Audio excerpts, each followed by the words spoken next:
बाबा जी और हुजूर जी की प्यारी साध संगत जी, राधा स्वामी जी। साध संगत जी, बाबा जी की संगत ने एक ऐसा नया रिकॉर्ड बनाया है जिसको देखकर पूरी दुनिया हैरान है। बड़े बड़े न्यूज़ वाले भी इस खबर को कवर कर रहे हैं। क्या है वो रिकॉर्ड, आपको आगे बताएंगे। आइए पहले आज की न्यूज़ सुनते हैं। आज 1 अप्रैल को बाबा जी और हुजूर जी ने हिमाचल के परौर में संगत को दर्शन दिए। ये बाबा जी की कोई ऑफिशियल विजिट नहीं थी, बल्कि बाबा जी और हुजूर जी अक्सर सेंटरों पर जाते रहते हैं और संगत को दर्शनों से निहाल कर देते हैं। आज परौर की संगत को बाबा जी ने निहाल कर दिया।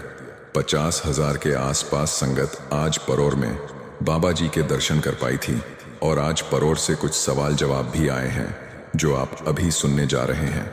आइए अब उस रिकॉर्ड को सुनते हैं जिसके बाद दुनिया हैरान है और जिसको सुनकर आप में से भी कुछ लोग बहुत खुश होंगे और कुछ हैरान के साथ साथ खुश भी होंगे। साध संगत जी, 23 मार्च को डेरा ब्यास में हुए भंडारे पर जितनी संगत पहुंची थी उसने एक नया रिकॉर्ड बना दिया है। 10 लाख से ज्यादा संगत इस बार 30 मार्च के सत्संग पर डेरे पहुंची थी और सत्संग पंडाल खचाखच भरा था। लेकिन बावजूद इसके बाबा जी के प्यारे सेवादारों ने 10 लाख से ज्यादा लोगों को पंडाल में बड़े ही सुनियोजित तरीके से बिठाया था कि किसी को भी कोई दिक्कत नहीं हुई। 10 लाख संगत पहुंचने वाली बात की चर्चा अखबारों में हुई है क्योंकि यह कोई छोटी बात नहीं है। आमतौर पर 4 से 5 लाख संगत डेरे पहुंचती है, लेकिन 30 मार्च को दुगनी संगत ने पूरी दुनिया को हैरान कर दिया है। अब आइए सुनते हैं परौर के सवाल जवाब जो इस प्रकार हैं। सबसे पहले एक बुजुर्ग अंकल जी ने बाबा जी से पूछा, बाबा जी 1995 में मुझे आपसे नामदान मिला था। उस समय हुजूर महाराज जी का स्वरूप भी ख्याल में रहता था और आपका उस समय का स्वरूप भी ध्यान में था, लेकिन अब जब मैं भजन सिमरन करता हूं तो आपका स्वरूप बदल चुका है।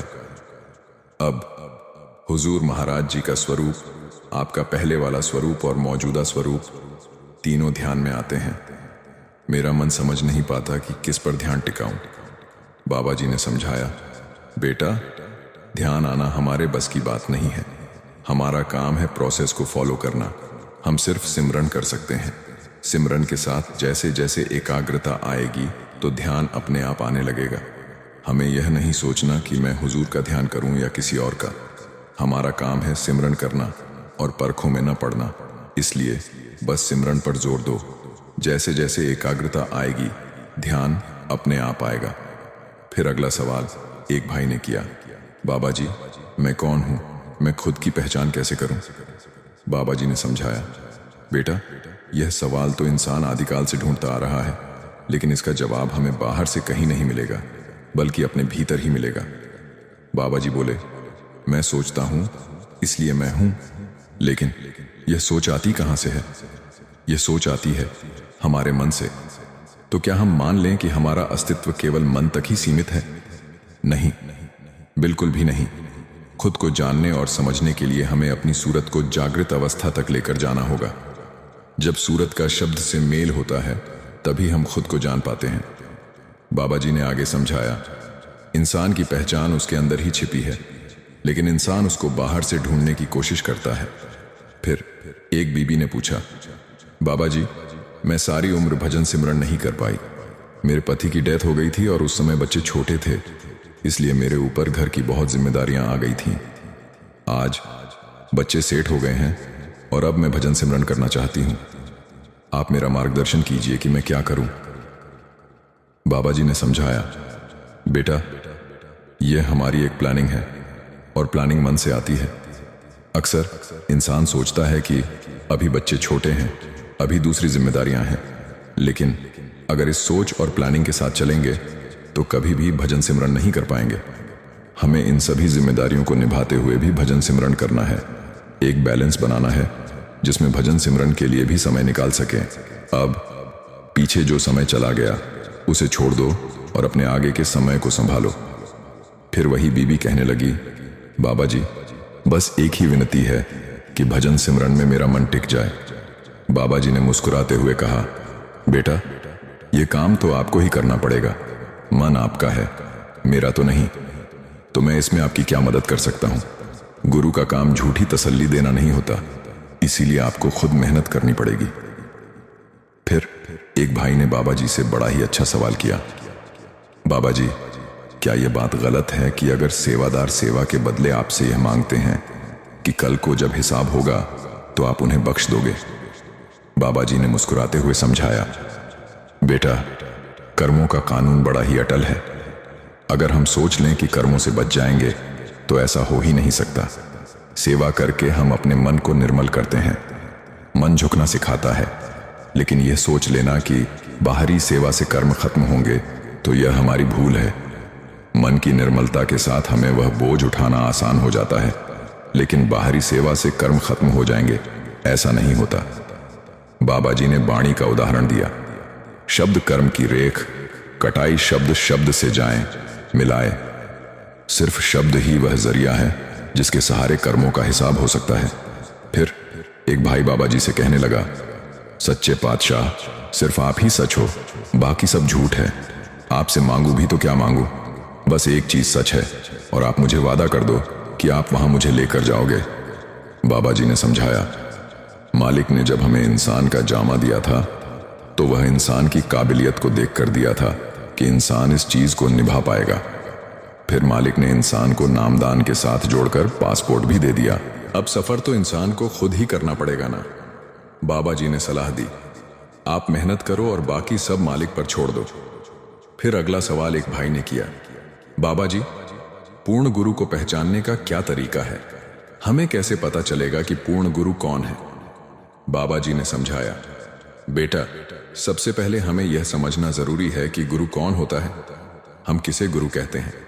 अक्सर हम उसे गुरु मान लेते हैं जो हमें कुछ सिखाता है, जैसे कि हमारे स्कूल के शिक्षक, जबकि सच तो यह है कि गुरु शरीर नहीं होता, गुरु तो शब्द है।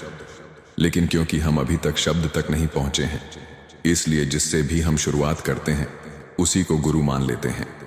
बाबा जी बोले, शब्द गुरु, सूरत धुन चेला। बाबा जी ने आगे समझाया, बेटा, अगर हम अपने नजरिए की बात करें तो जो हमसे ज्यादा ज्ञान और अनुभव रखता है और जिसे जीवन की गहरी समझ होती है, हम उसे गुरु मान लेते हैं। लेकिन यह केवल शुरुआत होती है। असली गुरु तो शब्द ही है। शरीर न तो गुरु बन सकता है और न ही चेला। जब कोई इंसान किसी ज्ञानी के पास जाता है और उससे ज्ञान प्राप्त करता है तो वह उसे यही सिखाने का प्रयास करता है कि इंसान की असली पहचान उसके शरीर से नहीं बल्कि उसकी आत्मा से होती है। लेकिन शुरुआत शरीर से ही होती है। फिर अगला सवाल एक भाई ने किया, बाबा जी, ऐसा क्यों कहा जाता है कि इंसान तब तक गुरु की पहचान नहीं कर पाता जब तक समय ना आ जाए? बाबा जी ने समझाया, बेटा, यही उसकी कृपा है। अगर वह चाहे तो हमारे अंदर इतनी शक्ति दे देता है कि हम उसकी पहचान कर सकें, और अगर वह न चाहे तो हम पूरी जिंदगी उसके पास रहकर भी, उसके सामने बैठकर भी उसे पहचान नहीं सकते। यह सब उसकी दया और कृपा है। बाबा जी बोले, बिना भाग्य के सच्चा गुरु नहीं मिलता। चाहे कोई रोज उसके पास बैठता रहे, भले ही उसके घर में जाकर रहने लगे, लेकिन जब तक गुरु न चाहे तब तक वह गुरु की पहचान नहीं कर सकता। फिर एक भाई ने अगला सवाल किया, बाबा जी, आप कहते हो कि शब्द शरीर के दायरे में आकर आत्मा को मुक्ति का मार्ग दिखाता है, यहां से निकलने का तरीका बताता है। लेकिन क्या आत्मा के पास इतनी शक्ति और समझ होती है कि वह शब्द को पहचान कर उसमें विलीन हो सके?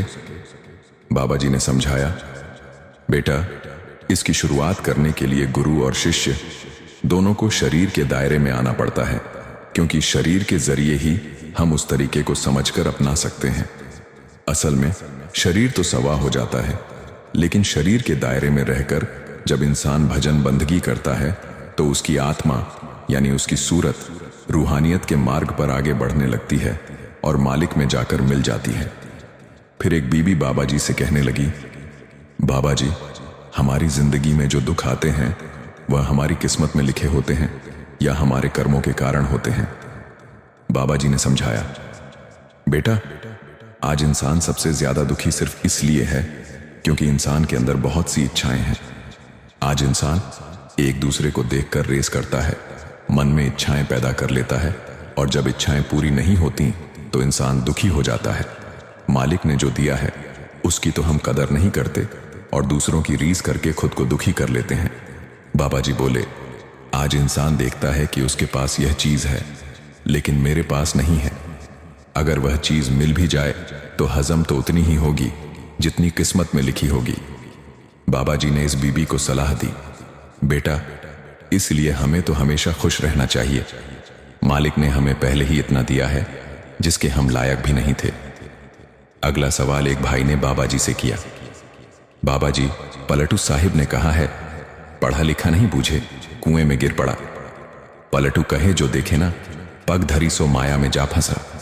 इसका क्या अर्थ है? बाबा जी ने समझाया, बेटा, इसका मतलब है कि सिर्फ पढ़ना लिखना ही काफी नहीं होता। अगर विवेक ना हो तो इंसान गलत राह पर चलकर गिर सकता है। विवेक की ताकत से ही इंसान अच्छे बुरे को पहचान सकता है।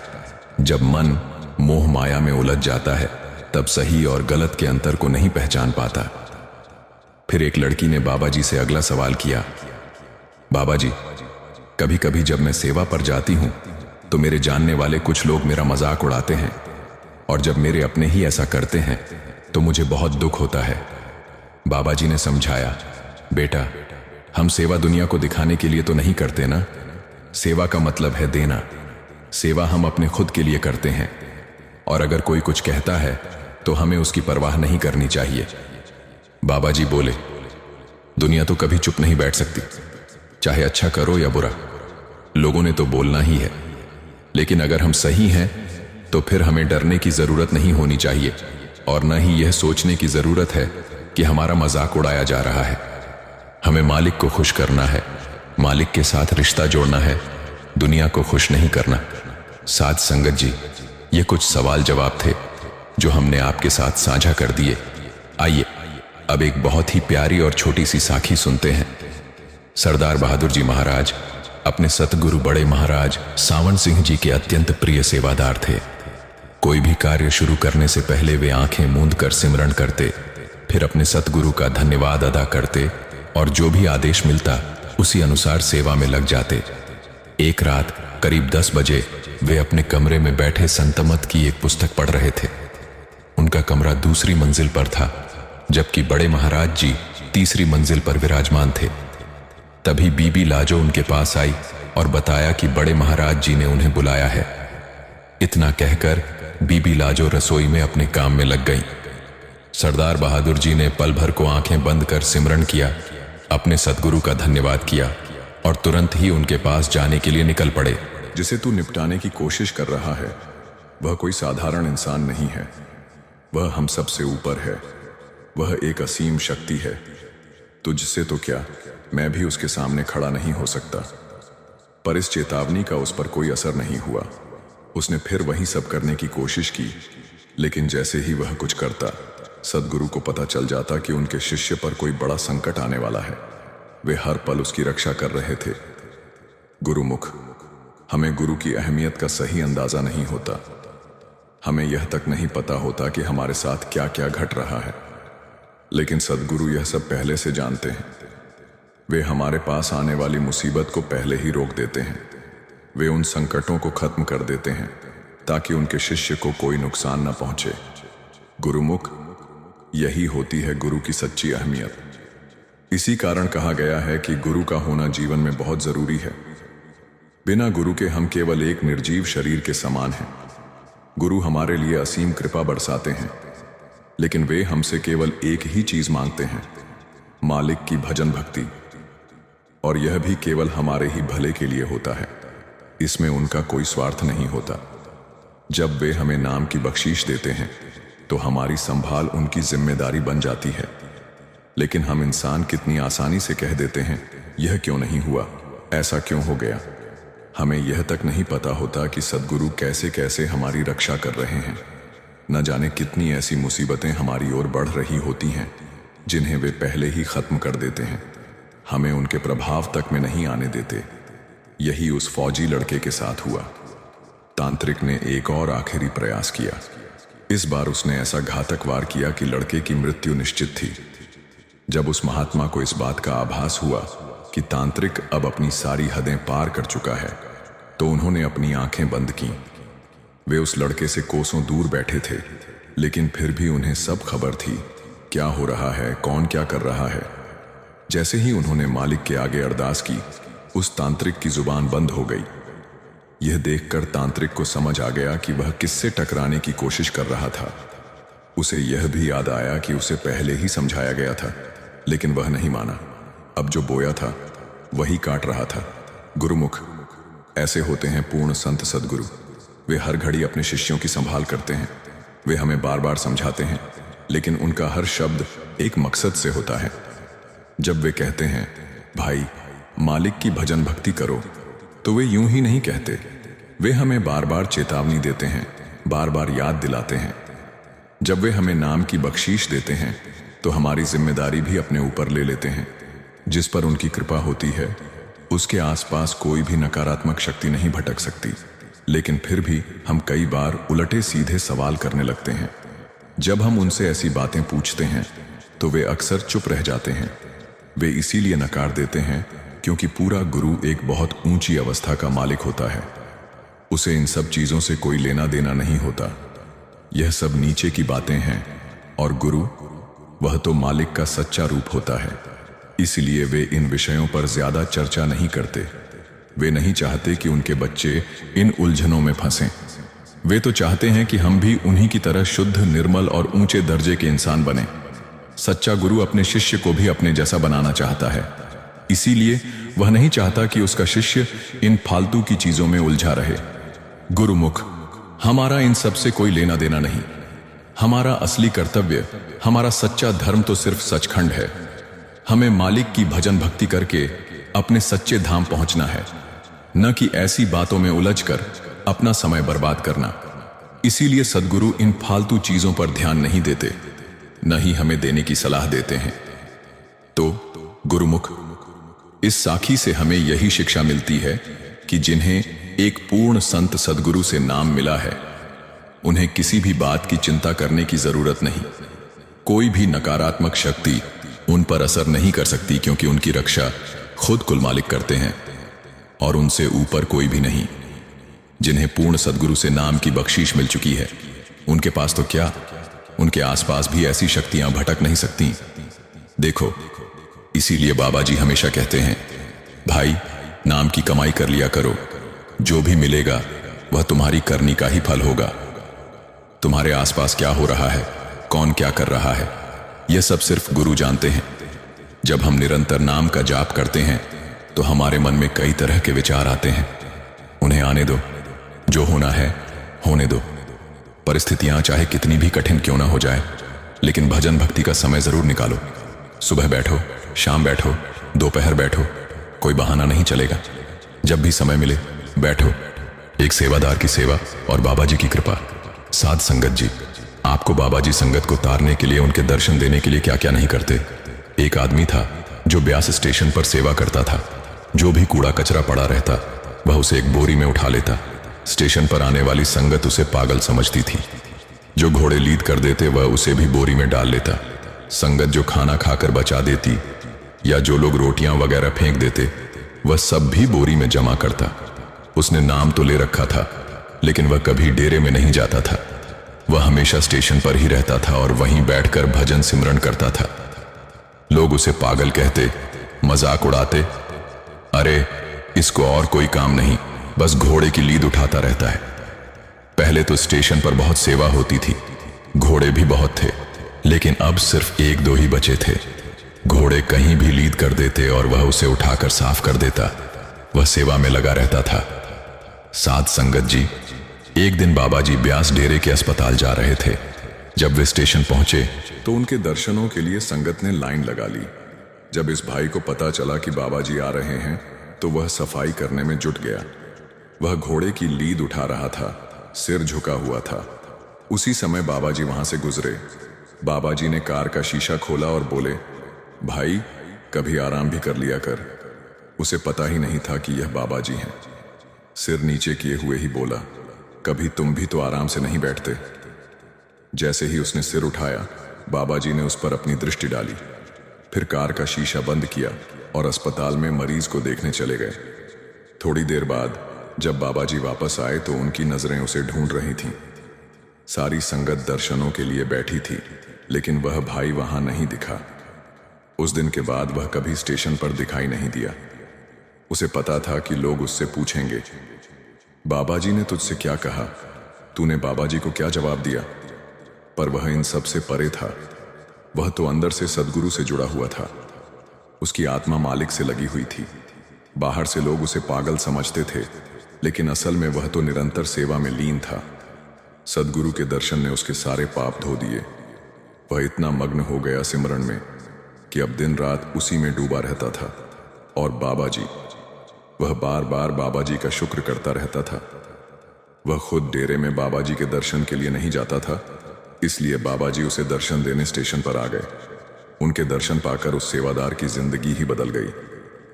अब इसी के साथ एक और छोटी सी साखी। आर्षि वेद व्यास का पुत्र सुखदेव, जिसे गर्भ में ही ज्ञान प्राप्त हो गया था, गुरु धारण करने के लिए वह राजा जनक के दरबार में 13 बार गया। उसके पिता ने उसे बताया था, इस समय राजा जनक ही पूर्ण गुरु हैं, उनके पास जाओ। सुखदेव घर से निकलता, पर कुछ ही दूर जाकर वापस लौट आता। वह अपने जैसे किसी त्यागी को ही गुरु बनाना चाहता था। वह उच्च कुल के ब्राह्मण और आर्षि परिवार से था, जबकि राजा जनक एक क्षत्रिय राजा थे। राजा जनक वैभव, धन दौलत और राजसी शक्ति से घिरे हुए थे। सुखदेव के मन में यह बात अटक गई थी, कैसे एक राजा मेरा गुरु हो सकता है? इसी अहंकार के कारण वह बार बार लौट आता। एक दिन नारद मुनि एक बूढ़े आदमी के भेष में आए और उसे बताया, तेरी 14 में से 12 कलाएं पहले ही नष्ट हो चुकी हैं। यह सुनकर सुखदेव को एहसास हुआ कि अब पिता की बात माननी ही होगी। वह चल तो पड़ा, लेकिन उसके मन में अभी भी अहंकार था। मैं वेद व्यास का पुत्र हूं, शायद राजा जनक खुद मुझे लेने आए। राजा के महल पर पहुंचकर उसने संदेश भिजवाया, वेद व्यास का पुत्र सुखदेव आया है। राजा जनक के आदेश से उसे इंतजार करने को कहा गया, पर उसे जहां ठहराया गया वह जगह अस्तबल के पास थी। वहीं सारा कूड़ा कचरा और घोड़ों की लीद फेंकी जाती थी। 4 दिन बीत गए। सुखदेव वहीं खड़ा रहा और धीरे धीरे घोड़ों की लीद में दब गया। राजा जनक ने दरबान से पूछा, वेद व्यास का पुत्र आया था, वह कहाँ है? दरबान बोला, हुजूर, वह बाहर ही खड़ा है। राजा जनक ने कहा, उसे नहलाकर पेश करो। जब सुखदेव स्नान आया तो उसने देखा राजा जनक अपने राज सिंहासन पर बैठे हैं। एक ओर सुंदर स्त्रियां उनके पैरों को अपने कोमल हाथों से दबा रही हैं और दूसरी ओर एक ओर आग का चूल्हा जल रहा था और राजा जनक का एक पैर उसमें था। यह देख सुखदेव के मन में विचार आया, मुझसे बड़ी भूल हो गई। मैं इसे भोगी राजा समझ रहा था, लेकिन यह तो कोई महान महात्मा निकला। उसका विश्वास और दृढ़ करने के लिए राजा जनक ने एक और लीला रची। तभी एक सेवक भागता हुआ आया और बोला, हुजूर, शहर में आग लग गई है। राजा बोले, हरी इच्छा। कुछ देर बाद खबर आई, शहर की छावनी जल गई है। राजा फिर बोले, हरी इच्छा। फिर खबर आई, पूरे बाजार की दुकानें जलकर राख हो गई हैं। राजा शांत स्वर में बोले, हरी इच्छा। इसके बाद संदेश आया, आपके महल में भी आग लग गई है। राजा फिर भी बोले, हरी इच्छा। सुखदेव सोचने लगा, यह राजा कितना मूर्ख है, कुछ करता क्यों नहीं। तभी आग राजा के पास तक आ पहुंची। यह देख सुखदेव ने अपनी झोली डंडा उठाया और भागने की तैयारी करने लगा। तभी राजा जनक ने उसका हाथ पकड़ लिया और बोले, देखो सुखदेव, मेरा पूरा महल जलकर राख हो गया, पर मैंने इसकी जरा भी परवाह नहीं की। लेकिन तुम्हारी झोली डंडा, जिसकी कीमत मुश्किल से 1-2 रुपये होगी, उसे बचाने के लिए भागने लगे। अब बताओ, असली त्यागी कौन है? सुखदेव स्तब्ध रह गया। अब उसे समझ में आ गया कि वह सच्चा त्यागी नहीं, बल्कि असली त्यागी तो राजा जनक है। उसने विनम्रता से अर्ज किया, मुझे नाम दीजिए महाराज। राजा जनक बोले, तुम अभी नाम के योग्य नहीं। उन्हें पता था कि सुखदेव को गहरे आध्यात्मिक अनुभव के लिए और अधिक तैयार करना पड़ेगा। इसके बाद राजा जनक ने अपने सेवकों को आदेश दिया, पूरे शहर को त्योहार की तरह सजाया जाए। सुखदेव के स्वागत और मनोरंजन के लिए नाच गाने और हर तरह के आनंद का प्रबंध किया जाए। जब सारी तैयारियां पूरी हो गईं, तो राजा जनक ने सुखदेव को बुलाया। राजा बोले, सुखदेव, अब तुम पूरे शहर में घूमो लेकिन एक शर्त है, तुम्हें अपने हाथ में दूध से पूरा भरा हुआ एक प्याला लेकर चलना होगा। सुखदेव ने सिर हिलाया। फिर राजा ने सिपाहियों के मुखिया को एक विशेष आदेश दिया। राजा जनक ने अपने सिपाहियों को आदेश दिया, सुखदेव को पूरे शहर में घुमाओ, उसे हर वस्तु दिखाओ, उसका स्वागत पूरी श्रद्धा से करो। लेकिन ध्यान रहे, अगर उसके हाथ में पकड़े हुए प्याले से दूध की एक भी बूंद गिरी तो उसी क्षण उसका सिर काट दिया जाए। सुखदेव भव्य पोशाक पहने रक्षकों के साथ पूरे शहर में घूमा। रंगीन उत्सव, नाच गाना, वैभव और ऐश्वर्य से भरा वातावरण, लेकिन उसका ध्यान सिर्फ एक चीज पर था, दूध का प्याला। आखिरकार देर रात वह राजा जनक के दरबार में वापस पहुंचा। राजा ने मुस्कुराते हुए पूछा, सुखदेव, मुझे प्रसन्नता है कि तुमने इस भव्य स्वागत को देखा। बताओ, क्या तुम्हें आनंद आया? कहीं कोई कमी तो नहीं लगी? सुखदेव ने सिर झुकाकर उत्तर दिया, हे राजन, सच कहूं तो मैंने कुछ भी नहीं देखा। मेरा पूरा ध्यान हर पल केवल प्याले पर था कि कहीं एक भी बूंद गिर न जाए, वरना मेरी जान चली जाएगी। राजा जनक मुस्कुराए और बोले, सुखदेव, जैसे तुमने इस प्याले पर ध्यान केंद्रित रखा, वैसे ही मैं भी इस संसार में रहकर केवल प्रभु में लीन रहता हूं। यह ऐश्वर्य, धन दौलत, वैभव, ये सब मेरे लिए अस्तित्वहीन है, क्योंकि मेरा मन हर पल प्रभु में टिका रहता है। अगर एक भी पल प्रभु की याद से भटक गया तो जीवन व्यर्थ चला जाएगा। अब सोचो, प्याला क्या है? वह मौत है। इसमें भरा दूध तुम्हारा मन है और यह पूरा उत्सव इस संसार का ऐश्वर्य और मोह है। मैं भी इस दुनिया में बहुत सावधानी से चलता हूं ताकि मेरा मन रूपी दूध प्रभु की भक्ति से ना भटके। राजा जनक ने देखा कि अब सुखदेव का मन निर्मल हो गया है। प्रसन्न होकर उन्होंने उसे शिष्य के रूप में स्वीकार कर लिया और नाम का भेद दे दिया। सुखदेव को इन्हीं अवरोधों को मिटाने के लिए कठिन परीक्षाओं से गुजरना पड़ा और अंततः उसे वह ज्ञान प्राप्त हुआ जिसकी उसे तलाश थी। एक समय की बात है, एक व्यक्ति जीवन की परेशानियों से बेहद दुखी था। वह हर तरफ दुख और अशांति ही देखता था। कोई भी चीज उसे खुशी नहीं दे पाती थी। आखिरकार अपने उत्तर की तलाश में वह महात्मा बुद्ध के पास पहुंचा। उसने बुद्ध से विनम्रता पूर्वक कहा, हे बुद्ध, मैंने सुना है कि आप शांति और आनंद का मार्ग जानते हैं। मैं हमेशा दुखी और परेशान रहता हूं। मुझे अपने भीतर खुशी कैसे मिलेगी? बुद्ध मुस्कुराए और बोले, बेटा, जब तुम किसी को झगड़ते हुए देखते हो तो तुम्हें कैसा लगता है? व्यक्ति ने कहा, मुझे बहुत बुरा लगता है। मेरा मन करता है कि मैं वहां से भाग जाऊं। बुद्ध ने फिर पूछा, और जब तुम किसी को प्रेम से बातें करते देखते हो तो कैसा लगता है? व्यक्ति ने उत्तर दिया, ऐसा लगता है जैसे स्वर्ग यहीं पर है। मन खुश हो जाता है और सब कुछ अच्छा लगने लगता है। बुद्ध ने गंभीरता से कहा, यही अंतर तुम्हारे भीतर के परिवर्तन को दर्शाता है। तुम्हारी खुशी बाहरी परिस्थितियों पर निर्भर है, लेकिन सच्ची खुशी भीतर से आती है। यदि तुम चाहते हो कि तुम्हारा मन शांत और प्रसन्न रहे तो बाहरी चीजों से लगाव कम करो और अपने भीतर ध्यान लगाओ। व्यक्ति ने बुद्ध की बातों को मन में उतारा और ध्यान करने लगा। धीरे धीरे उसने अपने विचारों और भावनाओं पर नियंत्रण पाना शुरू किया। कुछ ही दिनों में उसका मन पहले से अधिक शांत और प्रसन्न रहने लगा। अब वह अपनी खुशी को अपने परिवार के साथ साझा करना चाहता था। इसीलिए उसने बुद्ध से विदा ली और अपने घर की ओर चल पड़ा। जैसे ही वह नगर की सीमा में पहुंचा, उसे अपने घर के पास से लड़ाई की आवाजें सुनाई दी। उसने ध्यान से सुना और पाया कि यह झगड़ा उसी के परिवार के सदस्यों के बीच हो रहा था। उसके कदम ठिठक गए।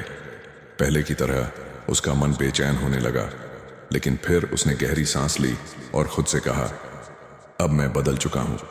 अब मैं भागूंगा नहीं, बल्कि प्रेम से समझाऊंगा। वह आगे बढ़ा और विनम्रता से अपने परिवार के बीच पहुंच उसने शांत स्वर में कहा, मैं आप सबसे कुछ साझा करना चाहता हूं। सभी उसे देखकर चुप हो गए। उसने अपनी आंखों में प्रेम और शांति के भाव भरकर कहा, मैं बुद्ध के पास गया था और वहां मैंने सीखा कि सच्ची खुशी बाहरी चीजों में नहीं, बल्कि हमारे भीतर होती है। हम जीवन भर बाहरी चीजों के पीछे भागते रहते हैं, धन, मान सम्मान, सुख सुविधाएं, लेकिन असली सुख तो हमारे मन की शांति में है। यदि हम छोटी छोटी बातों पर झगड़ना बंद कर दें और प्रेम से बात करें तो हमारा जीवन कहीं अधिक सुखद बन सकता है। धीरे धीरे परिवार के सदस्यों ने उसकी बातों को समझना शुरू किया। उन्हें एहसास हुआ कि वे कितनी छोटी छोटी बातों पर झगड़ रहे थे और इससे उनका सुकून खत्म हो रहा था। समय बीतता गया और उसके घर का माहौल बदलने लगा। जहां पहले तनाव और झगड़े होते थे, वहां अब प्रेम और समझदारी आ गई थी। परिवार के लोग अब एक दूसरे के साथ अधिक प्रेम और सम्मान से पेश आते। उस व्यक्ति ने महसूस किया कि अब उसका बेटा भी पहले से अधिक खुश और सुरक्षित महसूस करने लगा था। उसे देखकर उसका मन प्रसन्न हो गया। अब वह जान चुका था कि असली खुशी बाहरी चीजों में नहीं, बल्कि अपने भीतर की शांति और संतोष में होती है। उसने अपने अनुभवों से यह सीख ली कि सच्ची खुशी पाने के लिए हमें अपनी सोच को बदलना होगा।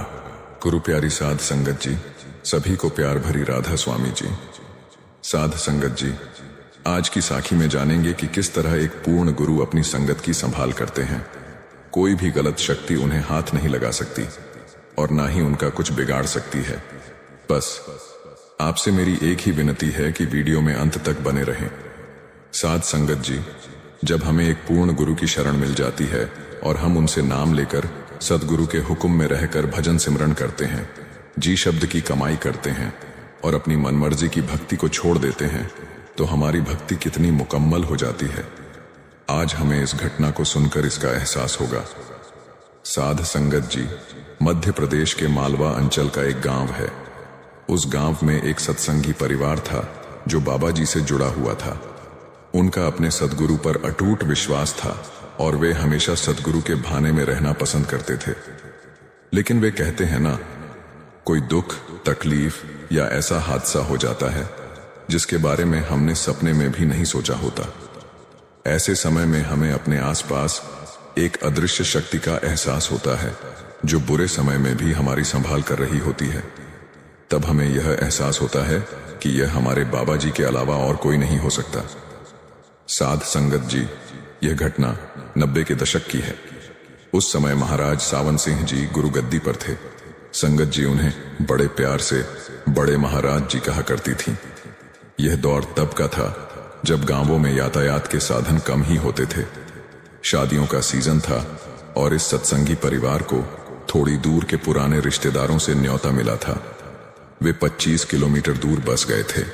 घर की बीवियां इस शादी में पहले जाने का विचार कर रही थीं, जबकि पुरुष बारात वाले दिन ही जाते। 4 बीवियां, जिनमें घर की 3 बहुएं और एक ननद थीं, सजने संवरने के बाद घर से निकली। खेतों के रास्ते चलते चलते दिन का तीसरा पहर हो गया। रास्ते में एक कुआं और पेड़ देखकर उन्होंने वहां रुककर आराम किया, लेकिन आराम ज्यादा लंबा हो गया और गोधूली बेला तक उन्हें चिंता सताने लगी कि क्या करें। रास्ते में उन्हें एक घर मिला। वहां की एक महिला ने बताया कि वे उल्टे रास्ते पर आ गई हैं। उसने उन्हें अपने घर में रात बिताने का सुझाव दिया। चारों बीवियां उसकी बात मान गईं और वहीं रुक गईं। रात को उस महिला ने साधारण खाना बनाया। सभी आंगन में सोने के लिए लेट गईं। लेकिन एक बीबी जो भजन सिमरन करती रहती थी, उसकी रात को अचानक आंख खुल गई। जो उसने देखा वह देखकर उसकी चीख निकल गई, मगर वह चाहकर भी चीख नहीं पाई। मुंडेर पर दर्जनों बीवियां बैठी थीं और नीचे देख रही थीं। वहीं वह महिला जिसने उन्हें शरण दी थी, हवा में बीचों बीच बिना किसी आधार के बैठी थी। मुंडेर पर बैठी बीवियों ने कहा, तुमने अच्छा किया इन्हें रोककर, अब हम सब इन्हें खा लेते हैं। मगर वह बीबी जिसने उन्हें शरण दी थी अड़ी रही कि नहीं, हम ऐसा नहीं कर सकते। हम मनुष्य नहीं हैं जो विश्वास में लेकर विष दे दें। और फिर यह एक पूर्ण गुरु की संगत है जो नाम का जाप करती है, नितनेम से रहती है। अगर हम ऐसा करेंगे तो हमारी खैर नहीं। साध संगत जी, वह बीबी सब देख और सुन रही थी, मगर उसे महसूस हो रहा था कि उसके प्राण निकल जाएंगे। वह चाहकर भी कुछ बोल नहीं पा रही थी और ना ही हिलडुल कर अपनी बाकी भाभियों को उठा पाने में समर्थ थी। साध संगत जी, उस बीबी ने किसी तरह अपनी आंखें बंद की और मन ही मन अपने सद्गुरु को याद कर नाम जाप करने लगी। वह मौत का इंतजार कर रही थी। फिर नाम जपते जपते पता नहीं कब उसकी आंख लग गई और वह सो गई। सुबह गाय भैंसों की घंटियों की आवाज ने उसकी नींद खोली। जब चारों बीवियां जागी तो देखा कि चरवाहों ने उन्हें घेर रखा है। तभी अचानक ध्यान आया कि ना वहां कोई मकान था, ना ही वे बीवियां, और तो और वह खाट कंबल भी नहीं था जिस पर वे सोई हुई थीं। साध संगत जी, वास्तविकता यह थी कि वे चारों जमीन पर ही लेटी हुई थीं, मगर यह क्या था किसी को कुछ समझ नहीं आया। उस चौथी बीबी जो उन सबकी ननद थी ने रात की बात बताई कि उसने क्या देखा। यह सुनकर सबके होश उड़ गए। पता नहीं वे बीबी कौन थी, मदद करने वाली कोई देवदूत जो सतगुरु ने उनकी संभाल के लिए भेजी थी, या फिर कोई बुरी आत्मा। खैर, जान बची, लाखों पाए, लौट के बुद्धू घर को आए। जब यह चारों बीवियां अपने घर पहुंची और सारी घटना घर वालों को बताई तो घर वालों ने कहा, ज्यादा परख करने की जरूरत नहीं, सतगुरु ने तुम्हारी पूरी पूरी संभाल की है, इसे एक बुरा सपना समझकर भूल जाओ। सतगुरु का शुक्र करो और भजन सिमरन पर ध्यान लगाओ। साध संगत जी, इस सच्ची घटना से यह निष्कर्ष निकलता है कि अगर हमें उस मालिक पर भरोसा है और हम उसे सच्चे मन से याद करते हैं तो मुसीबत के वक्त वह हमारी पूरी पूरी संभाल करता है। साध संगत जी, अगली साखी को भी अंत तक सुने। साध संगत जी, ये बहुत ही पुराने वक्त की एक सच्ची कहानी है जो बाबा जी ने ही सुनाई थी। इस साखी को सुनने के बाद आपको विश्वास हो जाएगा कि जब कोई गुरु पर अपना सब कुछ सौंप देता है तो गुरु उसकी किस तरह देखभाल करता है। जब कोई शिष्य अपने जीवन की हर एक चीज और सुख दुख सब कुछ उस मालिक पर छोड़ देता है तो उस मालिक की जिम्मेदारी भी बन जाती है अपने उस शिष्य के मान सम्मान और जरूरतों का ख्याल रखने की। बाबा जी ने जब यह कहानी सुनाई तो उनका भी सिर्फ यही मकसद था कि हम लोग समझ पाएं कि गुरु पर भरोसा करना कभी भी व्यर्थ नहीं जाता। बड़ी से बड़ी मुश्किल हो या परेशानी हो, गुरु कभी भी हमें अकेला नहीं छोड़ता। साध संगत जी, बाबा जी ने सत्संग के वक्त कबीर साहिब की एक छोटी सी कहानी हम सबके साथ साझा की, जो मैं आप सबके साथ साझा करने जा रहा हूं। यह बात उस वक्त की है जब कबीर साहिब ने काशी में रहना शुरू कर दिया था। हम सब जानते हैं कि जहां कोई पहुंची हुई रूह होती है, उस रूह की खुशबू आसपास के लोगों तक पहुंचनी शुरू हो जाती है। रूहानियत को पाने की इच्छा रखने वाले लोग अपने आप ही उस रूह तक खींचे चले आते हैं। ऐसे ही जब कबीर साहिब ने काशी में रहना शुरू किया तो कई लोग उनके पास सत्संग पर आने लगे। वह हमेशा सत्संग में सभी लोगों को एक ही उपदेश दिया करते थे, और वह यह था कि हमें परमात्मा की तलाश अपने अंदर ही करनी है। उनका कहना था कि बाहरमुखी साधनों, रीति रिवाजों, मंदिरों और मस्जिदों में जाकर पूजा करने से कुछ भी हासिल नहीं होगा। ये तो हमारे बाबा जी भी कहते हैं कि बाहरमुखी साधनों से हमें परमात्मा की प्राप्ति नहीं होगी। बाबा जी कहते हैं कि इन सब से हमारी सांसारिक जरूरतें जरूर पूरी हो सकती हैं, लेकिन रूहानियत से जुड़ी जरूरत कभी पूरी नहीं हो सकती। कबीर साहिब जब इन सब चीजों के लिए लोगों को मना किया करते थे, तब उनकी यह बात वहां रहने वाले कुछ पंडितों और मौलवियों को पसंद नहीं आती थी। इसके चलते वहां आसपास रह रहे सभी पंडित और मौलवी उनके विरोधी बन गए थे। लेकिन कबीर साहिब को इस सब से कोई फर्क नहीं पड़ता था। वह हमेशा मालिक की भक्ति में लगे रहते और लोगों को भी मालिक की भक्ति करना ही सिखाते थे। जिन्हें सच में परमार्थ की तलाश होती थी, वे खुद ही कबीर साहिब की तरफ खींचे चले आते थे। वक्त बीतता गया और उनके पास आने वाली संगतों की संख्या बढ़ती गई। कबीर साहिब का नाम अब काशी से भी बाहर के दूर दूर के इलाकों में फैलने लग गया। लेकिन वे लोग जिन्हें कबीर साहिब की बातें पसंद नहीं आती थीं, उनके विरोध में कुछ न कुछ करते ही रहते थे। जब उन पंडितों और मौलवियों ने ध्यान दिया कि कबीर साहिब को किसी भी विरोध का कोई असर नहीं हो रहा, तब उन्होंने मिलकर कबीर साहिब को नीचा दिखाने की योजना बनाई। कबीर साहिब कभी किसी के कहे का बुरा नहीं मानते थे। उनका ध्यान सिर्फ और सिर्फ मालिक की तरफ लगा रहता था, और वह लोगों को भी यही सिखाते थे कि कोई आपके साथ कैसा व्यवहार कर रहा है या क्या बोल रहा है, उसकी परवाह किए बिना सिर्फ उस मालिक की भक्ति में लगे रहना है। अब पंडितों और मौलवियों ने काशी और उसके आसपास के कई शहरों में एक खबर फैलाई। उन्होंने कहा कि एक दिन एक धार्मिक पर्व है जिस पर कबीर साहिब द्वारा बहुत बड़ा यज्ञ करवाया जा रहा है। उन्होंने यह भी कहा कि कबीर साहिब बहुत धनवान हैं, जबकि कबीर साहिब केवल एक जुलाहे थे। उनके विरोधियों ने खबर फैलाई कि जिस दिन यह यज्ञ होगा उस दिन एक बड़े भोज का भी इंतजाम किया जाएगा और जो चाहे इसमें शामिल हो सकता है। जल्दी ही यह खबर दूर दूर तक फैल गई। वह दिन भी आ गया जब यह भोज था। कबीर साहिब के कई शिष्य और आसपास के कई लोग, चाहे वे गरीब हों या अमीर, हजारों की गिनती में कबीर साहिब की कुटिया की तरफ चल पड़े। जब कबीर साहिब को इस सब की खबर मिली तब वे चौंक गए। एक मामूली जुलाहे के पास इतने लोगों को भोजन करवाने के लिए ना तो पैसा था और ना ही इतना सामान। कबीर साहिब ने उस वक्त इस मुश्किल से बाहर निकलने के लिए शहर से बहुत दूर जाने का फैसला किया और वहां जाकर मालिक की भक्ति में बैठ गए। वक्त बीता और जब कबीर साहिब वापस अपने घर की तरफ लौट रहे थे तब उन्होंने अपना चेहरा लोगों से छुपा रखा था, लेकिन रास्ते में उन्हें जितने भी लोग दिखाई दिए वे सभी यही कह रहे थे, धन्य है कबीर, धन्य है कबीर। ये सुनकर कबीर साहिब थोड़ा हैरान हुए। जब वे अपने घर पहुंचे तो उन्हें मालूम पड़ा कि उनके कुटिया से निकलते ही स्वयं परमात्मा ने उनका रूप लेकर हजारों लोगों के खाने की व्यवस्था की। इस घटना को सुनकर कबीर साहिब की आंखों में आंसू आ गए। उन्होंने उस मालिक का शुक्र अदा करते हुए कहा, ना कछु किया ना कर सका न करने जोग शरीर, जो कछु किया साहिब किया ताते भया कबीर। साध संगत जी, इस साखी से हमें यही शिक्षा मिलती है कि जब हम अपना सब कुछ उस मालिक पर सौंप देते हैं तो वह परमात्मा खुद हमारी सारी जिम्मेदारी उठा लेता है। बाबा जी कहते हैं कि यह कहना जितना आसान है करना उतना ही मुश्किल है, लेकिन अगर किसी ने ऐसा कर दिया तो उसकी जिंदगी में न तो कोई दुख रहेगा और न कोई परेशानी। साध संगत जी, क्या आप कभी सोचते हैं कि जीवन में सच्चा सुख क्या है?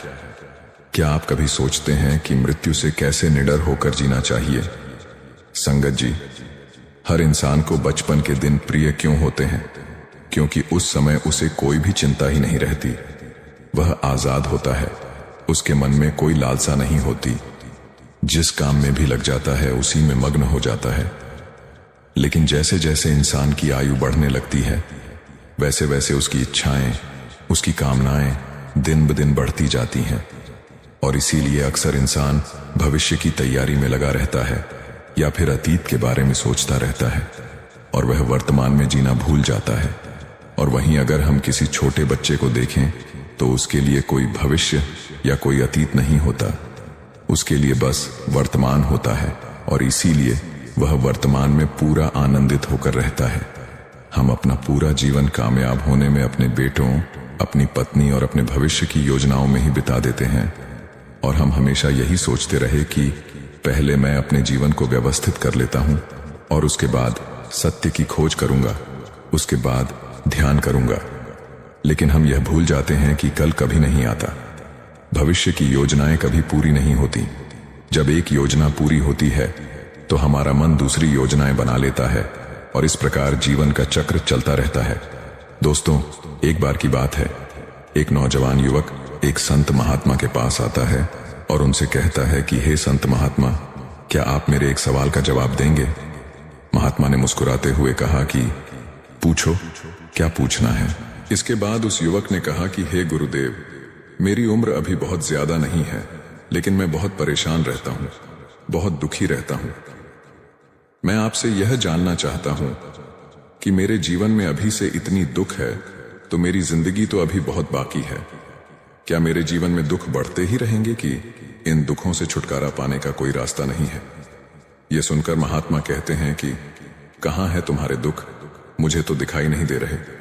यह सुनकर वह युवक कहता है कि महात्मा जी, यह दुख तो मेरे अंदर है, मेरे भीतर है, वह आपको कैसे दिखाई देंगे?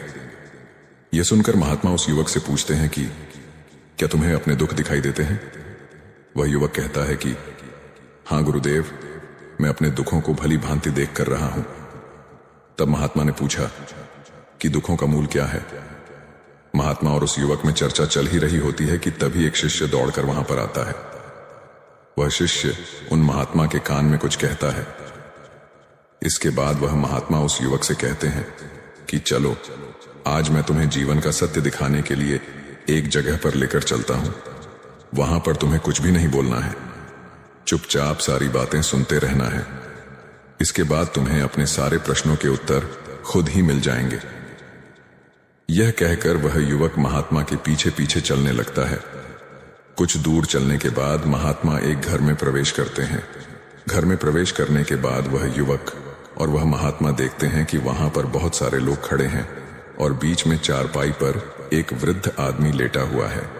महात्मा को देखते ही सभी लोगों ने उनके लिए रास्ता बनाया और महात्मा उस आदमी के पास वहीं उसके चारपाई पर जाकर बैठ जाते हैं। वह युवक भी पास में ही खड़ा रहता है। इसके बाद वृद्ध आदमी जो चारपाई पर लेटा हुआ था कहता है कि हे मुनिवर, मैं नहीं जानता कि मेरे जीवन में कितनी सांसें और बची हैं। पता नहीं किस वक्त मुझे भगवान के घर से बुलावा आ जाए। मैं मरने से पहले अपने कुछ सवालों के जवाब आपसे जानना चाहता हूं। मुझे पता है कि उन सवालों के जवाब आप ही मुझे दे सकते हैं, इसीलिए मैंने आपको यहां पर बुलाया है। इसके बाद उस वृद्ध आदमी ने कहना शुरू किया कि हे मुनिवर, अपने आखिरी वक्त में मुझे अपने बचपन के दिन बहुत याद आ रहे हैं। मैं अपने बचपन के दिनों को याद करता हूं और सोचता हूं कि वह भी क्या दिन थे। ना कुछ पाने की फिक्र, ना कुछ खोने का गम। बचपन के उन दिनों को याद करके मेरी आंखों में आंसू आ जाते हैं। मुझे लगता है कि कितनी आजादी थी उस समय। मेरा मन कितना खुला हुआ था। मन में कुछ भी पाने की इच्छा नहीं थी। जिस भी खेल में लग जाते थे उसी खेल में पूरे दिन लगे रहते थे। लेकिन कुछ समय बाद जैसे जैसे मैं बड़ा होने लगा वैसे वैसे लोग मुझे जिंदगी की दौड़ में आगे निकलने के लिए कहने लगे। मेरे पिता अक्सर मुझसे कहा करते थे कि तुम पढ़ाई में अपने भाई जैसे क्यों नहीं हो, तुम दूसरे लोगों से पीछे क्यों रहते हो, आखिर आगे चलकर क्या करोगे। यह सब सुनकर मेरा मन बहुत बेचैन रहने लगा। लोग मुझे बहुत ताने मारते थे क्योंकि ना तो मैं खेल में अच्छा था और ना ही पढ़ाई में अच्छा था। सब लोग मुझे किसी और की तरह बनने के लिए कहते थे और उन तानों से तंग आकर मैंने जीवन में कुछ हासिल करने का निश्चय किया। मैंने अपने आप से वादा किया कि मैं भी अपने भाई की तरह कामयाब इंसान बनूंगा और इसके लिए मैं दिन रात मेहनत करूंगा। फिर मैं रात दिन मेहनत करने में लग गया। शुरुआत में बहुत मुश्किल है, बहुत निराशा हाथ लगी, मैं असफल भी हुआ, लेकिन मैंने हार नहीं मानी और फिर एक दिन मैंने खुद अपना व्यापार खड़ा कर लिया। उसके बाद मुझे कुछ पाने का एहसास हुआ। मुझे बहुत खुशी हुई क्योंकि जो लोग कल मुझे ताने देते थे वही लोग अब मेरे आगे पीछे घूमने लगे थे। कुछ वक्त बाद एक रईस बेटी के साथ मेरी शादी हो गई और उसके बाद मुझे लग रहा था जैसे मेरा जीवन स्वर्ग बन गया हो। कुछ साल बाद मुझे 2 बेटे प्राप्त हुए। दोनों बहुत ही सुंदर और हर्ष थे। अब मेरा मन मेरे बच्चों के लिए कुछ करने को उत्सुक हो गया। मैं और भी ज्यादा धन कमाने में लग गया और जल्द ही मैं अपने नगर का सबसे बड़ा व्यापारी बन गया। सब कुछ अच्छा चल रहा था, लेकिन अनहोनी को कौन टाल सकता है। एक दिन अचानक मेरी पत्नी का देहांत हो गया। वह मुझे छोड़कर चल गई। इससे मुझे बहुत गहरा सदमा पहुंचा। मैं कई दिनों तक अपने घर से बाहर नहीं निकला। मेरे बेटे मुझे हिम्मत दे देते कि पिताजी माताजी तो नहीं रही और जो हो चुका वह वापस नहीं आ सकता, लेकिन हम दोनों भाई आपका हमेशा साथ देंगे, आपकी हमेशा सेवा करेंगे। आपको किसी बात की कोई चिंता करने की आवश्यकता नहीं है। और धीरे धीरे मैंने भी अपने मन को समझा लिया कि अब तो मुझे अपने प्रिय पत्नी के बिना ही जीना पड़ेगा। वह इस दुनिया को अलविदा कह चुकी थी, इसीलिए मैंने अपना मन अपने बेटों के साथ जोड़ लिया। उनकी खुशी में ही मुझे खुशी होती थी, उनके दुख में ही मुझे दुख होता था। इसके बाद मैंने कहा कि हे महात्मा, जीवन चक्र में अक्सर मुझे महसूस होता था कि आखिर जीवन क्या है। जीवन को उसकी गहराइयों में कैसे जाना जाए। ये कैसे जाना जाए कि मैं कौन हूं और मैं इस दुनिया में क्या करने के लिए आया हूं। ऐसे तमाम सवाल मेरे मन में उठते रहते थे और मुझे आपके बारे में भी पता चला कि मुनिवर ऐसी ध्यान की प्रणालियां बताते हैं जिससे जीवन का मतलब समझा जा सकता है। लेकिन मैं हमेशा सोचता रहता था कि पहले मैं अपने जीवन से दुखों और परेशानी को दूर कर देता हूं, उसके बाद ध्यान में मैं अपना पूरा मन लगाऊंगा। और यही सोच सोच कर मैं कभी ध्यान नहीं कर पाता था। धीरे धीरे वक्त भी हाथ से निकल चुका था। इसी तरह और आखिर में उम्र ढलने के बाद मैं बीमार पड़ गया। वैसे मेरे जीवन में कोई कमी नहीं रही। मेरे बेटों ने मेरा अच्छा साथ दिया। मैंने जीवन में बहुत कुछ हासिल भी किया, लेकिन अब मैं अपने जीवन में अगर पीछे मुड़कर देखता हूं तो मुझे एहसास होता है कि मेरे बचपन के दिन ही सबसे प्यारे दिन थे। तब उस आदमी ने महात्मा से पूछा, मैं चंद मिनट का मेहमान हूं, यह मैं जानता हूं, लेकिन क्या कुछ ऐसा सूत्र मुझे बता सकते हैं जिससे कि मैं सुकून से मर सकूं, मेरे मन के सारे सवाल जवाब शांत हो जाएं और मैं जीवन का असली मतलब समझकर मर सकूं। यह सुनकर महात्मा ने कहा कि हर इंसान को बचपन के दिन प्रिय क्यों होते हैं? क्योंकि उस समय उसे कोई भी चिंता ही नहीं रहती। वह आजाद होता है, उसके मन में कोई लालसा नहीं होती। जिस काम में भी लग जाता है उसी में मगन हो जाता है। लेकिन जैसे जैसे इंसान की आयु बढ़ने लगती है वैसे वैसे उसकी इच्छाएं, उसकी कामनाएं दिन ब दिन बढ़ती जाती हैं, और इसीलिए अक्सर इंसान भविष्य की तैयारी में लगा रहता है या फिर अतीत के बारे में सोचता रहता है और वह वर्तमान में जीना भूल जाता है। और वहीं अगर हम किसी छोटे बच्चे को देखें तो उसके लिए कोई भविष्य या कोई अतीत नहीं होता, उसके लिए बस वर्तमान होता है, और इसीलिए वह वर्तमान में पूरा आनंदित होकर रहता है। तुमने अपना पूरा जीवन अपनी कामयाब होने, अपने बेटों, अपनी पत्नी और अपने भविष्य की योजनाओं में ही बिता दिया, और तुम हमेशा यही सोचते रहे कि पहले मैं अपने जीवन को व्यवस्थित कर लेता हूं और उसके बाद सत्य की खोज करूंगा, उसके बाद ध्यान करूंगा। लेकिन हम ये भूल जाते हैं कि कल कभी नहीं आता। भविष्य की योजनाएं कभी पूरी नहीं होती। जब एक योजना पूरी होती है तो हमारा मन दूसरी योजनाएं बना लेता है, और इस प्रकार जीवन का चक्र चलता रहता है। और अब आखिरी समय में जब मृत्यु तुम्हारी चौखट पर आई हुई है तो तुम्हें एहसास हो रहा है कि मैंने जीवन में कुछ भी हासिल नहीं किया। अब तुम्हें लग रहा है कि जो भी तुमने किया उसमें से तुम एक सुई भी अपने साथ नहीं ले जा सकते। अगर यही बात तुम उस वक्त समझ लेते, मृत्यु कभी निश्चित होकर नहीं आती, वह तो कभी भी आ सकती है। अगर यह बात उस वक्त तुम समझ लेते तो तुम उसी वक्त ध्यान और सत्य की खोज में लग जाते। तुम कोई ऐसी चीज खोजने की कोशिश करते जो तुम्हारे साथ जा सके, जो तुम्हें परिपूर्णता से मरने का मार्ग दिखा सके। उस वृद्ध आदमी ने हाथ जोड़कर महात्मा से कहा कि हे मुनिवर, यह तो मैं जानता हूं कि मुझसे गलतियां हुई हैं। मैंने अपने जीवन को सार्थक रूप से जिया ही नहीं, और इस बात का मुझे बहुत गहरे में एहसास हो चुका है। लेकिन मैं आपसे फिर से वही सूत्र जानना चाहता हूं कि क्या मैं भी परिपूर्ण था कि साथ नहीं मर सकता? क्या मुझे अभी सत्य की कोई झलक नहीं मिल सकती? यह सुनकर महात्मा ने उस आदमी का सिर पर हाथ रखते हुए कहा कि अब तो एक ही सूत्र समझने लायक रह जाता है, और वह सूत्र यह है कि तुमने जीवन में जो कुछ भी पाया या जो कुछ भी खोया वह सब यहीं पर छोड़कर चले जाओ। उसे अपने मन के साथ जोड़कर मत ले जाओ। अपने मन में यह भाव पैदा करो कि तुमने अपने जीवन से बहुत कुछ सीख लिया, और वास्तविकता में तुमने अपने जीवन में बहुत प्रगति की है, क्योंकि तुमने यह जान लिया है कि जीवन में कुछ भी सार्थक नहीं है, और यह जानना भी बहुत बड़ी उपलब्धि होती है। लोग जीवन भर जीते जीते मर जाते हैं, लेकिन उन्हें जीवन की निरर्थकता का कोई पता नहीं चलता। इसीलिए अभी अपने मन से सारे सवाल गिरा दो और यह भाव पैदा करो कि जीवन में जो कुछ जानने जैसा था वह मैंने जान लिया है, और अब जीवन में कुछ भी जानने जैसा नहीं बचा है। जब तुम इस भाव, इस बोध से भर जाओगे तो तुम बिल्कुल खाली होकर मृत्यु को प्राप्त हो जाओगे, और वास्तविकता में यही मरने की कला होती है। हमने जीवन में जो कुछ भी पाया, जो कुछ भी खोया, वह इसी दुनिया का था, और वह यहीं पर रह जाएगा। हमारे साथ कुछ भी नहीं जाएगा। हम खाली हाथ आए थे, हम बिल्कुल खाली जाएंगे, और जो लोग अपने मन से बिल्कुल खाली होकर जाते हैं, वास्तव में उनके अंदर ज्ञान का दीप जल जाता है, और वह आगे चलकर दूसरे जन्मों में उसे निर्वाण की स्थिति को प्राप्त कर सकते हैं। लेकिन उससे पहले तुम्हें इस जीवन की निरर्थक को समझना होगा। यहां पर कुछ भी पाना या कुछ भी खोना कोई मायने नहीं रखता। इसके बाद बहुत देर तक मैंने कोई सवाल नहीं पूछा, और वह मुस्कुराते हुए मृत्यु को प्राप्त हो गया। इसके बाद महात्मा ने उस नौजवान युवक से पूछा कि क्या तुम्हें अपने सवालों के जवाब मिले, और मिले तो तुम्हें क्या जवाब मिले, सभी को बताओ।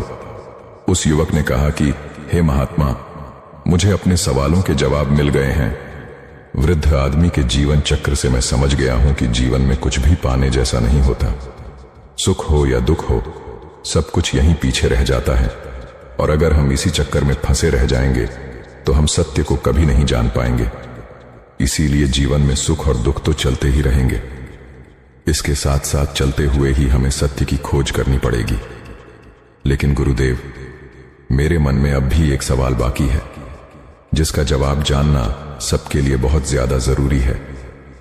मेरा सवाल है कि मैं ध्यान की यात्रा करने के लिए बहुत प्रेरित हुआ हूं, लेकिन मुझे कोई मार्ग नहीं पता ध्यान कैसे किया जाता है। महात्मा ने कहा कि ध्यान की सभी प्रक्रियाएं तुम्हें होश में लाने के लिए ही बनी है, तुम्हें वर्तमान में लाने के लिए बनी है। अगर तुम किसी भी काम को पूरी उपस्थिति के साथ पूरे एकाग्र भाव से अपने आप को पूरा इकट्ठा करके कर सकते हो तो तुम ध्यान में ही होते हो। लेकिन हमारा ध्यान इधर उधर भटकता रहता है।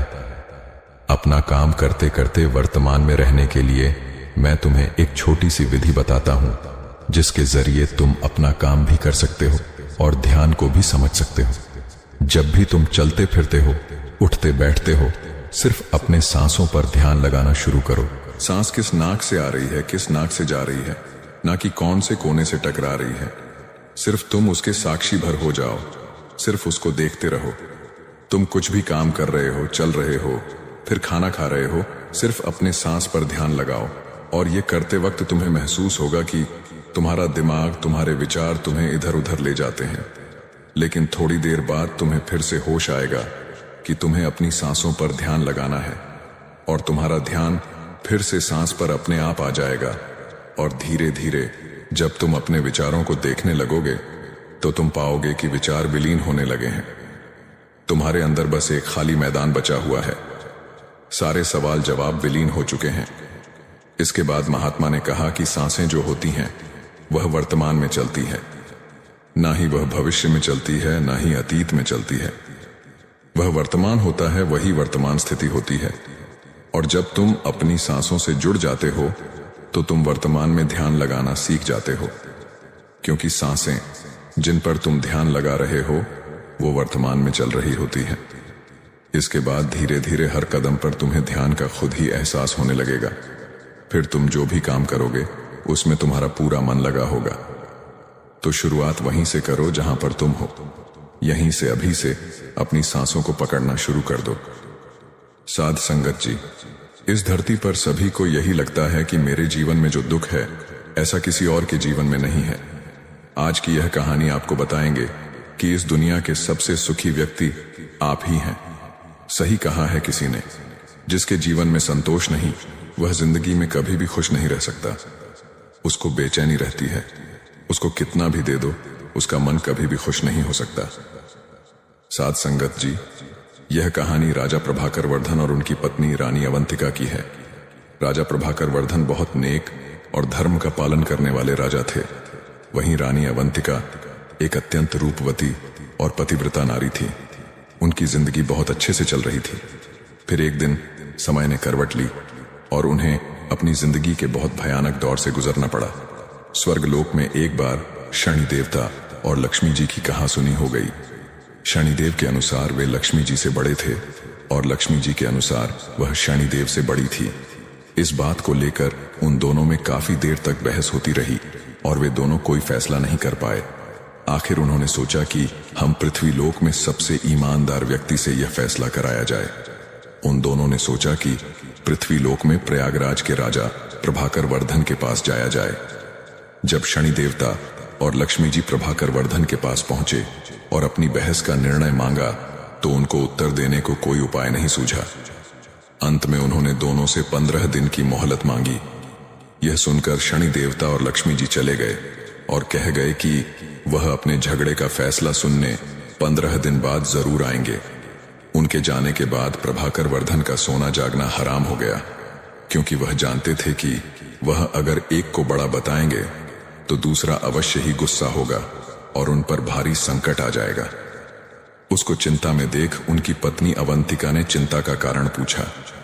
जब हर प्रभाकर वर्धन ने सारा हाल कह सुनाया तो उनकी पत्नी बोली कि आप एक काम कीजिए, एक चांदी का और दूसरा सोने का सिंहासन बनवाएं।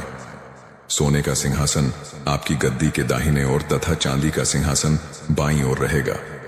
जब लक्ष्मी जी और शनिदेव आएंगे तो लक्ष्मी जी आपके दाहिने तरफ का सिंहासन ग्रहण करेंगी, क्योंकि वे माता स्वरूप हैं, और शनिदेव बाईं तरफ का सिंहासन ग्रहण करेंगे। जब वे आपसे उनके सवाल का जवाब मांगे तब आप उनके किसी प्रश्न का उत्तर ना दें, और जब वह बहुत पूछे कि क्या बात है तो आप उनसे कह दें कि आप लोगों ने स्वयं ही अपना फैसला कर लिया है। 15 दिन बाद जब लक्ष्मी जी और शनिदेव आए तो वैसे ही हुआ जैसे रानी अवंतिका ने कहा था। लक्ष्मी जी ने दाईं तरफ सोने का सिंहासन पर प्रस्थान किया और बाईं तरफ शनिदेव बैठे। जब उन्होंने फैसला मांगा तो राजा कुछ समय तो मौन रहे और अत्यधिक जोर दिया तो राजा ने वही उत्तर दिया जो रानी ने बताया था। यह सुनकर शनिदेव गुस्सा होकर चले गए। लक्ष्मी जी ने जाते जाते प्रभाकर वर्धन से कहा कि संकट तो जरूर आएगा, परंतु मैं तुम्हारे साथ हूं। जल्दी ही शनि देवता के प्रकोप से प्रयागराज में बहुत भयंकर अकाल पड़ा। लोग भूखे मरने लगे। यह हाल प्रभाकर वर्धन से देखी ना गई। कोई उपाय न मिलने पर आखिरकार लगभग 6 महीने के बाद उन्होंने अपने राज्य को त्यागने का निश्चय कर लिया। एक रात को वह अपनी पत्नी के साथ राज्य को छोड़कर निकल पड़े। साथ में उन्होंने एक पोटली में हीरे जवाहरात मुसीबत के समय काम आने के लिए ले लिए। जैसे ही प्रभाकर वर्धन अवंतिका के साथ निकले तभी अचानक बहुत ही भयंकर आंधी तूफान आ गया और चारों ओर अंधेरा छा गया। आंधी तूफान में दोनों रास्ता भटक जाने के डर से एक जगह खड़े हो गए। तभी लक्ष्मी जी एक छोटे से लड़के का रूप धारण करके आए और लालटेन की सहायता से उन दोनों को नदी के किनारे तक पहुंचा दिया। प्रभाकर वर्धन अपनी पत्नी के साथ नदी के किनारे पहुंच गए, परंतु अब नदी पार करने की समस्या उत्पन्न हो गई। इतने में एक बूढ़ा आदमी नाव को लेकर उस तरफ आया। प्रभाकर वर्धन ने निवेदन किया कि वह उनको नदी के किनारे पहुंचा दे। नाव वाला बोला कि उसकी नाव बहुत हल्की है, इसलिए एक एक करके ही वह उनको पार करा सकता है। राजा ने उसकी बात मान ली। पहले वह रानी को पार ले गया, फिर राजा प्रभाकर वर्धन को पार ले गया और अंत में गहने की उस बड़ी सी पोटली को, परंतु उसने गहने की पोटली को नदी पार नहीं पहुंचाया। वह उस पोटली को लेकर गायब हो गया। प्रभाकर वर्धन थोड़ी देर तो नाव वाले और पोटली का इंतजार करते रहे, परंतु जब उन्होंने देखा कि नाव वाला नहीं आया तो वे समझ गए कि वह बूढ़ा आदमी कोई और नहीं बल्कि शनिदेव ही थे। प्रभाकर वर्धन और अवंतिका नदी के किनारे चलते चलते एक गांव में पहुंचे। वहां के लोग जंगल से लकड़ी काटकर बेचते थे। लकड़ी का व्यापार ही उनकी कमाई का साधन था। प्रभाकर वर्धन भी अपनी पत्नी के साथ गांव में रहने लगे। वे चंदन की लकड़ी काटकर लाते और पास के गांव में बेच देते। कुछ ही दिन में चंदन की लकड़ी बेचकर वे काफी अमीर हो गए और आराम से अपना जीवन व्यतीत करने लगे। ये सब लक्ष्मी जी की कृपा थी। उनको आराम में देखकर शनिदेव ने फिर से एक चाल चली। एक दिन एक व्यापारी जो उस गांव से चंदन की लकड़ी लेकर दूसरे देश में जाया करता था, उसका जहाज यहां फंस गया। उसने बहुत प्रयत्न किया, परंतु वह जहाज वहां से थोड़ा सा भी नहीं हिला। उसकी समझ में नहीं आ रहा था कि क्या करें। इतने में शनि देवता साधु का रूप धारण करके उसके पास आए। उन्होंने व्यापारी से कहा कि मैं तुम्हारे जहाज को हटाने की युक्ति बता सकता हूं। व्यापारी ने जब उनसे पूछा कि वह युक्ति क्या है तो उन्होंने कहा कि तुम गांव के लोगों को भोजन का निमंत्रण दो और उनमें जो भी सती सावित्री स्त्री होगी, यदि वह तुम्हारे जहाज को छू देगी तो तुम्हारा जहाज चल पड़ेगा। व्यापारी ने शनि देवता के बताए अनुसार अगले दिन गांव के लोगों को निमंत्रण भेज दिया। जब वे प्रभाकर वर्धन के घर पहुंचे तो अवंतिका ने यह कहकर निमंत्रण अस्वीकार कर दिया कि मेरे पति जंगल में लकड़ी काटने गए हैं। व्यापारी के आदमी ने वापस जाकर सारी बात बता दी।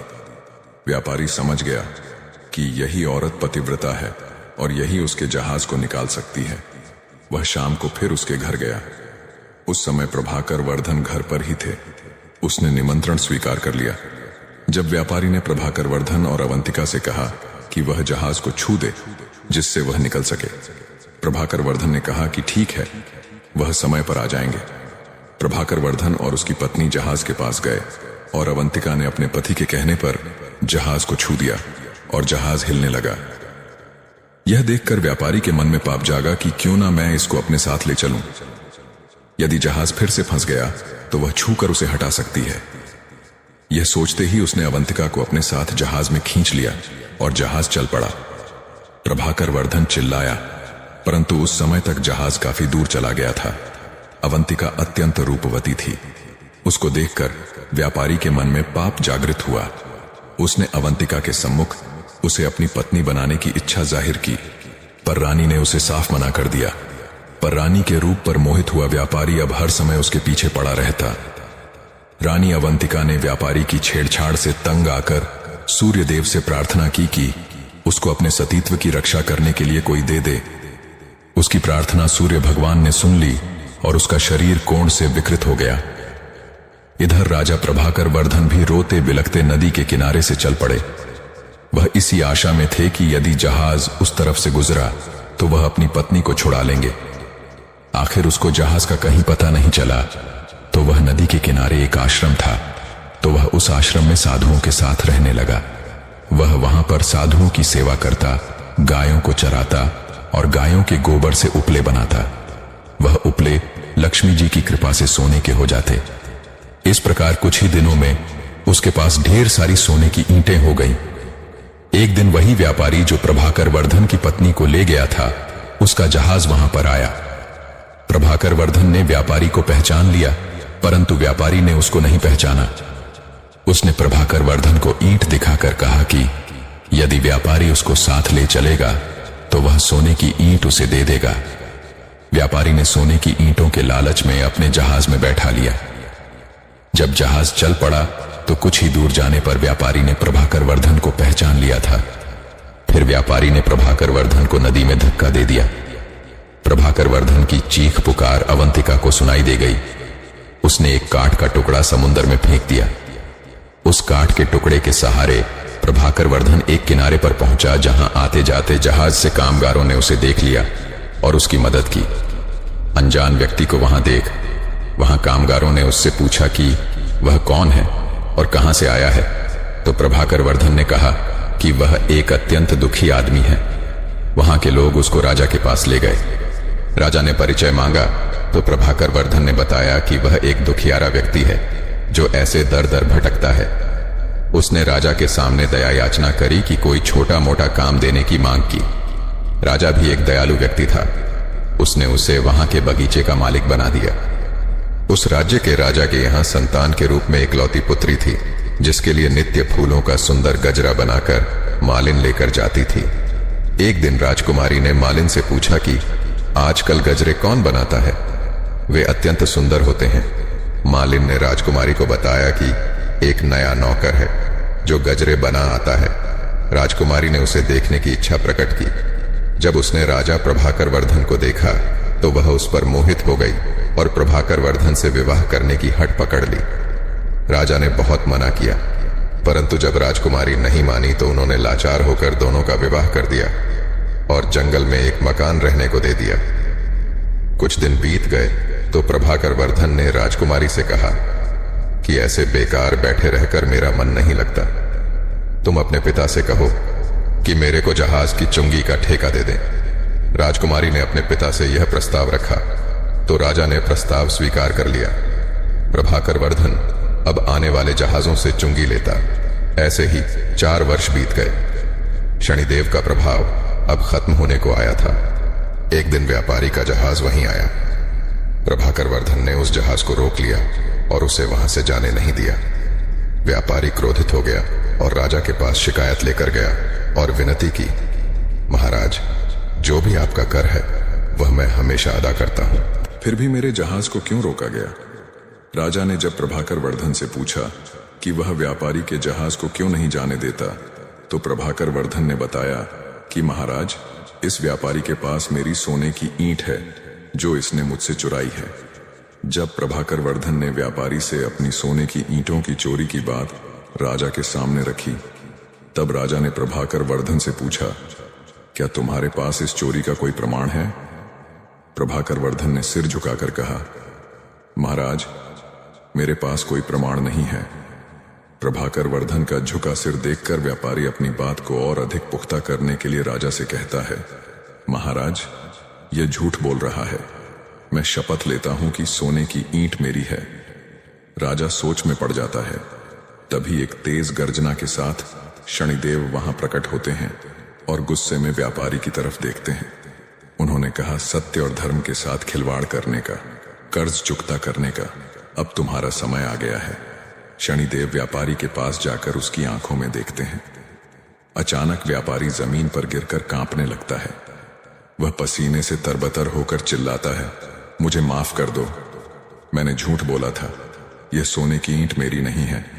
इतना कहने के बाद व्यापारी के शरीर से एक अजीब सा धुआं उठता है और वह वहीं पर राख में बदल जाता है। राजा और दरबार के लोग स्तब्ध रह जाते हैं। किसी को समझ नहीं आता कि क्या हुआ।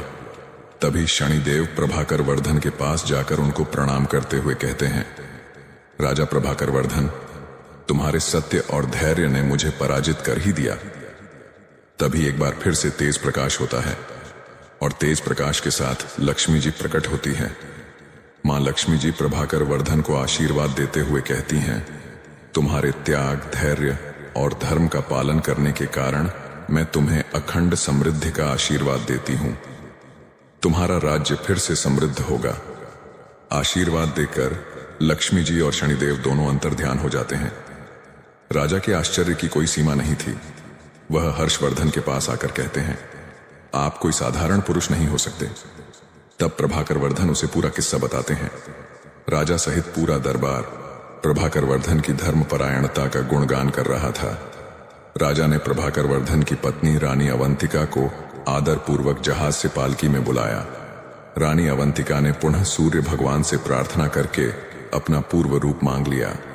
राजा ने आदर पूर्वक प्रभाकर वर्धन के साथ अपनी बेटी को और रानी अवंतिका को भी, जिसको उसने अपनी बेटी मान लिया था, प्रेम पूर्वक विदा किया। निष्कर्ष, किसी के जीवन में कठिनाइयां कितनी भी बड़ी क्यों ना हो, अगर व्यक्ति सत्य और धर्म के मार्ग को नहीं छोड़ता तो समय के साथ वह न केवल हर मुश्किल से बाहर आता है, बल्कि खुद वह मालिक परमात्मा ईश्वर भी उसकी मदद करते हैं। एक समय की बात है, एक छोटा सा गांव था जहां एक भिखारी रहता था।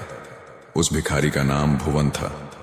भुवन रोज सुबह उठकर गांव के अलग अलग हिस्सों में भीख मांगने जाया करता था। उसका जीवन भिक्षा पर ही निर्भर था।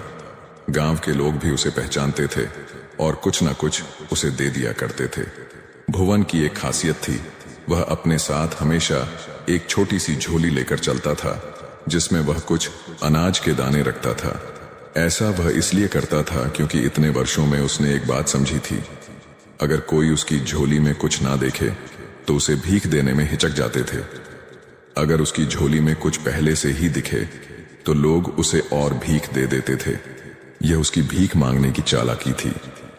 एक दिन वह सुबह जल्दी उठकर अपने काम पर निकल पड़ा। आज वह कुछ अजीब सा महसूस कर रहा था, जैसे आज का दिन कुछ खास होगा। जैसे ही वह गांव की मुख्य सड़क पर पहुंचा, उसने देखा कि सामने से एक शानदार रथ आ रहा है। रथ की चमक और उसकी सुंदरता देखकर भुवन को समझ में आ गया कि यह राजा का रथ है। भुवन ने सोचा, वाह, आज तो किस्मत खुल गई। अगर राजा की नजर मुझ पर पड़ गई और उन्होंने मुझे कुछ दे दिया तो मेरी जिंदगी ही बदल जाएगी। वह जल्दी से सड़क के किनारे खड़ा हो गया और राजा के रथ के पास से गुजरने का इंतजार करने लगा। जैसे ही रथ उसके पास पहुंचा, कुछ अजीब हुआ। रथ उसके पास आकर रुक गया। भुवन हैरान रह गया। उसकी आंखें चौड़ी हो गईं जब उसने देखा कि राजा खुद रथ से उतरा और उसकी ओर बढ़ने लगा। अब उसकी कल्पनाएं और तेज हो गईं। उसने सोचा, अरे आज तो मैं राजा से कुछ मांगने जा रहा हूं, शायद वह मुझे ढेर सारा सोना, चांदी या कोई बड़ी चीज दे देगा। लेकिन तभी एक और चमत्कार हुआ। राजा ने अपनी झोली उठाई और उसे भुवन के सामने फैला दी। भुवन की आंखें फटी की फटी रह गईं। उसने सोचा, यह क्या, राजा तो खुद मुझसे भीख मांग रहा है। राजा ने विनम्रता से कहा, भाई, मुझ पर दया करो और मुझे कुछ भिक्षा दे दो। भुवन को विश्वास नहीं हो रहा था। उसने सोचा, यह तो उल्टा हो गया, राजा मुझसे भीख मांग रहा है। लेकिन राजा ने उसकी ओर देखते हुए कहा, यह मेरे लिए बहुत महत्वपूर्ण है।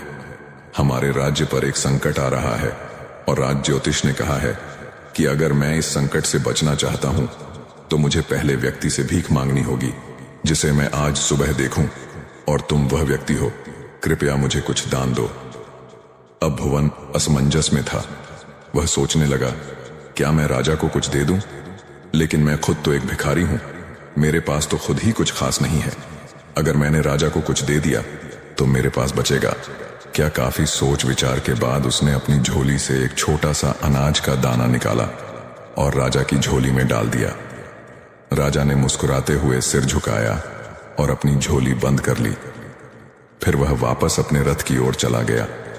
भुवन ने देखा कि राजा तो बिना कुछ बोले चला गया, लेकिन उसके मन में एक शंका थी। वह सोचने लगा, क्या मैंने सही किया? राजा खुद भी तो इतना अमीर है, वह मुझे कुछ मूल्यवान दे सकता था। और मन ही मन राजा को बुरा भला कहने लगा। दिन भर भुवन को बहुत भिक्षा मिली। उसकी झोली में अनाज, पैसे और कपड़े भर गए, लेकिन उसके मन में एक अजीब सी बेचैनी थी। उसे राजा से मिलने का मौका मिला था और उसने उस मौके को व्यर्थ जाने दिया। शाम को जब वह घर पहुंचा तो उसकी पत्नी ने उसकी ओर देखा और बोली, आज तो आपका नाम पूरे गांव में फैल गया है। लोग कह रहे हैं कि राजा ने आपसे भीख मांगी। वाह, आप कितने महान हो। लेकिन भुवन को खुशी नहीं हुई।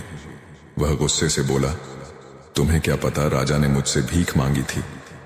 भला मैं राजा को क्या दे सकता था? और मैंने उसे केवल एक अनाज का दाना दिया।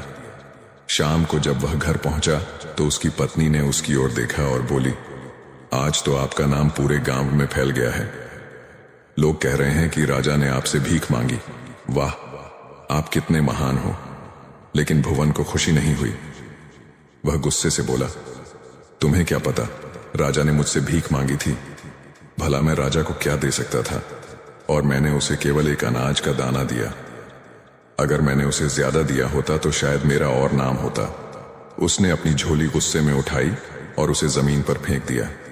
सारी चीजें जमीन पर बिखर गईं। जैसे ही अनाज जमीन पर गिरा, माधव की नजर एक चमकते हुए दाने पर पड़ी। यह वही दाना था जो उसने राजा को दिया था और अब वह सोने का बन चुका था। माधव यह देखकर हक्का बक्का रह गया। वह सोचने लगा, अगर मैंने राजा को सिर्फ एक दाना देकर सोने का दाना पाया है, तो अगर मैंने उसे ज्यादा दिया होता तो मेरा पूरा जीवन बदल सकता था। वह जमीन पर बैठ गया और रोने लगा। वह समझ चुका था कि उसने अपनी लालच के कारण एक बड़ा मौका खो दिया। यह कहानी एक बहुत महत्वपूर्ण सीख देती है।